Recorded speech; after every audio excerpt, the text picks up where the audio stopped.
Magandang hapon sa inyong lahat. Ako po si At Napulang Pakitan. Ngayon, ipapaliwanag ko sa inyo kung ano nangyayari pag tinutulian ang isang lalaki. Tuloy mo lang. Ito ang kanyang itik.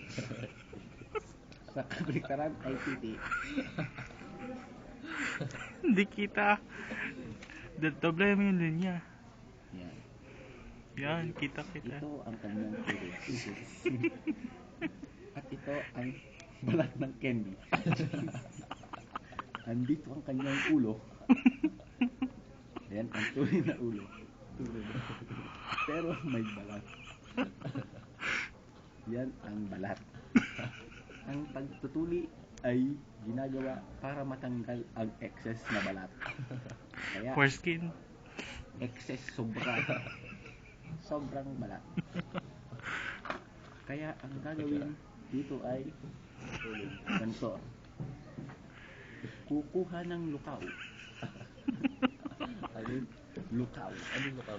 Ganito ang magiging itsura niyan pag tutulian. Andito ang balat. Ipapasok ang lukaw.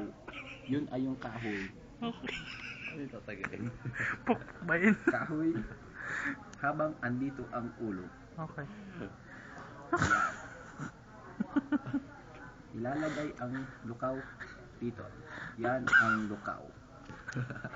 Okay. At titirahin ng labaha. Ano tatagain? Ang labaha ay ginagamit na pang-ahit. Ilalagay yan dito. Ganito ang gagawin. Ilalagay dito. At kukuha ng pamukpok. Kukuha ng martilyo. Martilyo. Aray. Paano ba ito yung martilyo? Dali naman. Nakagod. Yan tama. Ang galing nga. Nga, martilyo. Yan, okay. Popokpokin ng 3 times. 3 times ba yun? Pag makunat. Pag makunat, 10 times. Okay. Pupukpukin. Habang ang lalaki ay ngumunguya ng bayabas. Yan ang bayabas. Dahon ng bayabas. Put bayabas? Eh, pampaano yun? Para mabilis ang paghilom ng sugat. Okay. Hindi lalagay yun. Di ba't ano yung binubuhos at pinapakulo? Hindi. Ilalagay yun. Ako ang nagsasabi dito ha. Bago gawin ang prosesong ito, ang bata ay pinapalumod. Ano? Pinapanguya ng dahon ng bayabas. Okay. Nguyain niya ito, hindi niya lulumurin. Ngayon, kung siya ay hinimatay, may pagkakataong malumod niya ang dahon ng bayabas.